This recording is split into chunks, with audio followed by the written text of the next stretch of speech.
आपको एक कहानी सुनाता हूँ। इसके बाद आप कमेंट में बताएंगे कि गलती किसने की और कहाँ पे की। 2 मार्च की सुबह एक फादर जिनका पाव भाजी का बिजनेस था, वो अपने बेटे के साथ बाइक पर मंदिर से घर आ रहे थे। उन्होंने अपनी बाइक रोकी एक बंगलो के पास जिसपे लिखा था गीता विला। फिर वहाँ पर son of Geetaba Jayraj Singh Jadeja AKA Ganesh Jadeja उन्हें अपने बंगलो के अंदर बुलाता है और फिर बेटे को घेरता है और आसपास के लोगों को बोलता है कि इसे मारना शुरू करो।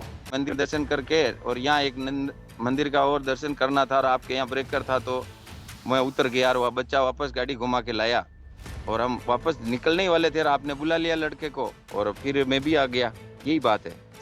और ये सब बात सुनी और फिर वो गणेश जाडेजा ने बोल दिया कि भाई मारना चालू हो जाओ, इनको मारना चालू हो जाओ। तो वो सब मेरे लड़के पे टूट पड़े। अरे वे लड़के पे टूट पड़े तो मैंने सोचा यार ये क्या हो गया, इतनी देर में ये इन लड़के ने क्या कर दिया यार। मैंने तो फिर उनके तो फिर मतलब मैंने दया याच नहीं की, मैंने तो भी मेरे बच्चे को छोड़ दो यार, क्या बात है, इसने कोई गलती की है तो यार मैं माफी मांगता हूँ यार, मेरा बच्चा को मार डालोगे इतने सारे लोग। तो बड़ी मुश्किल से वो मैंने कहा, मिन्नतें की तो तब बोले कि जा तेरी बाइक के पास जा। मैंने कहा मेरे लड़के को छोड़ो तब जाऊंगा ना मैं। और उस दौरान उस पिता को भी 2-4 चाटे मार दिए जाते हैं बिना किसी वजह के। तो गणेश जडेजा ने 2 थप्पड़ मेरे भी मार दिए, मतलब मेरे को भी मारे 2 थप्पड़। वो बाहर निकल रहा तब तक एक तो बाहर निकलते हुए कई थप्पड़ मारा।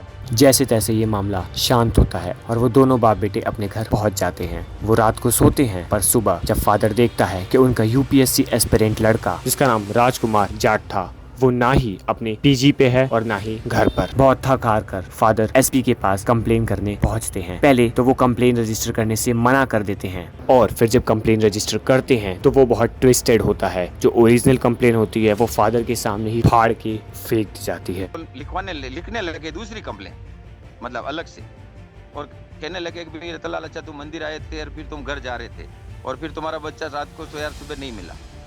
अरे मैंने कहा चाला साहब ऐसा है कि मेरे साथ पूरी घटना हुई, मेरे साथ मारपीट वहाँ हुई, उसके बाद में हम घर गए। अब वो कह रहे कि यार तुम वो जो भूतपूर्व MLA का मकान बंगला था ना, जिसका उनका नाम भूतपूर्व MLA जयराज सिंह जाडेजा, और वो अभी करंट में उनकी पत्नी जो गीताबा जाडेजा है वो अभी MLA है क्या, BJP से ही है, रूलिंग पार्टी के MLA है वो, और गणेश जाडेजा है उनका लड़का, ठीक है। तो मैंने कहा कि मेरे बंगले के बाहर हमारी बाइक रुकी और उन लोगों ने बुलाया, बिठाया, फिर मारपीट की हमारे साथ। ये मैंने सब उसमें मेंशन कर रखा, तो वही चीज़ मैंने उनको बताई। तो अब वो लिखना नहीं चाह रहे। वो कह रहे यार इस बंगले का नाम हटा दो ना तुम रतनलाल, तुम्हारे को तो बच्चे को ही ढूंढना है। अरे मैंने कहा साहब बच्चे को ही ढूंढना है, मेरे को तो बच्चे को ही ढूंढना है, मेरे को किसी से कुछ लेना देना भी नहीं। लेकिन जो मेरे साथ हुआ है वो तो मैं आपको बता ही रहा हूँ ना। अगर मैं बच्चे के साथ देखो जो भी घटना हुई वही मैं कर रहा हूँ, मैं एक शब्द भी इसमें आगे पीछे नहीं कर रहा।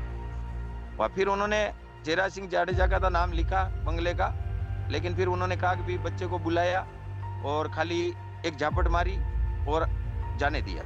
ऐसा उन्होंने अलग से वो लिखी, अलग से कंप्लेन, मतलब मेरी ओरिजिनल कंप्लेन तो मेरे सामने ही उन्होंने, मैं देख रहा था, दूर से देख रहा था तो उन्होंने फाड़ के डाल दी। और जो CCTV फुटेज मिलती है वो भी पूरा दिखाने से पुलिस मना कर देती है, उसके सिर्फ कट्स ही दिखाए जाते हैं। मतलब दोपहर के बाद में वो निकलते हुए का फुटेज बताया कि रतनलाल ये बच्चा आपका निकल रहा है 2 बजे और पैरों में चप्पल नहीं है, पानी की बोतल हाथ में है, और वो आधा दिखाते हैं, आधा लड़के को दिखा रहे हैं, फिर आगे एक गाड़ी पड़ी हुई है, वो आप बारीक से उसको देखोगे तो उस गाड़ी में वो लड़का बैठ रहा है, उन लोगों ने बिठाया है। मतलब वो या तो उसको आवाज़ दे के बुलाया या उन्होंने फ़ोन किया, फ़ोन भी उनके पास ही है, वो भी वो ले गए थे, और फ़ोन अभी तक भी उनके पास है।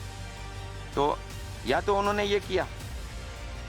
मैंने कहा कि भाई देखो जो उस समय वो गाड़ी का मैंने ध्यान नहीं लगाया था, मैंने वो लड़का वहां तक जा रहा था, मैंने कहा यार आगे वाले कैमरे देखो ना, आगे कहाँ गया। कोर्ट के दरवाजे खटखटाने के बाद फाइनली 9 मार्च को पुलिस उस लड़के की बॉडी उस परिवार को सौंप देती है।